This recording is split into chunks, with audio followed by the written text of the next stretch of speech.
So I'm Katie, or KB Does Piano, and this week we're going to be introducing skipping and Allegro and Octave. So make sure, if you haven't already, check out my previous video where we talked about stepping and 3/4 and 4/4 time. Those are super useful for you to know. And today we're going to be covering pages 52 through 61. So make sure you've got your book ready. It's the primer book.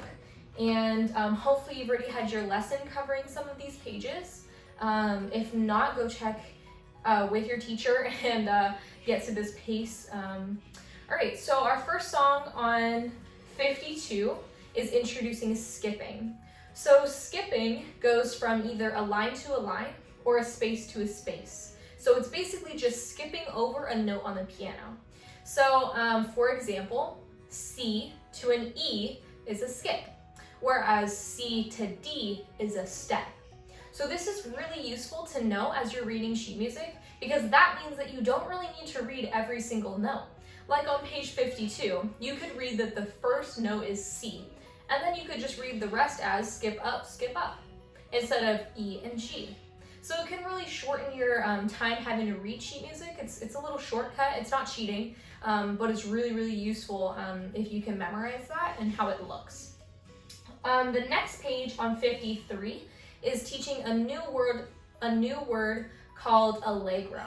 So Allegro just means fast and lively. It'll usually be written up on like the top left of the song, next to like the beats per minute. And it basically just tells you how they want the song to sound. So it's just a dynamic that they want to have played. So go ahead and play through page 53.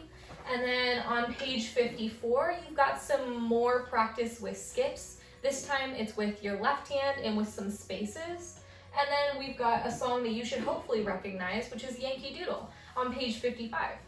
So also remember, on Yankee Doodle, through the first 4 measures of that song, they want you to hold down your right pedal, which is your sustain pedal.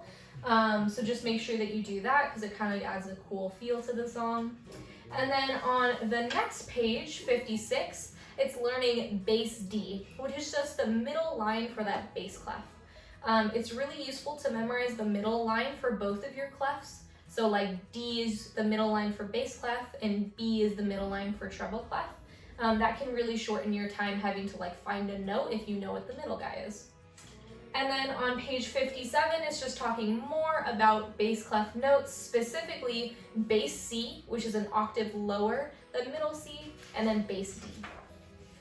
All right, and then we've got page 58, which is just a C finger scale using your left hand instead of your right hand. And then on page 59, we are covering a new topic that I think I've mentioned before called an octave. An octave is just 8 notes apart from each other.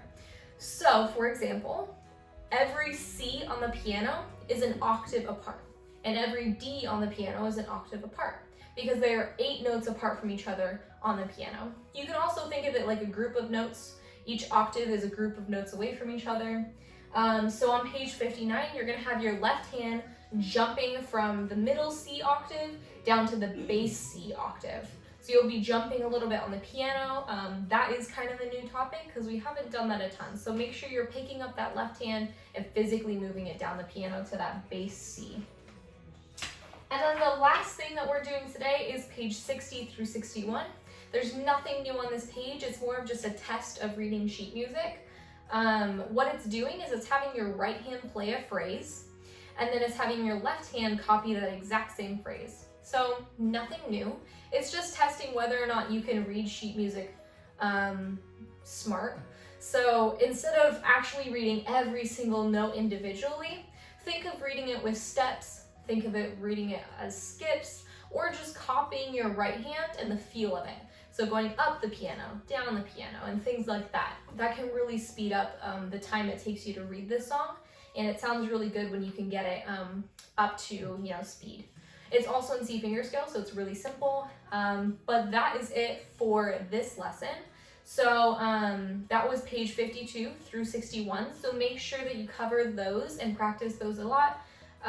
If you guys have any questions about anything, let me know. Hopefully your teacher or I already covered this stuff, and this is just a reinforcement for you to, practice during the week.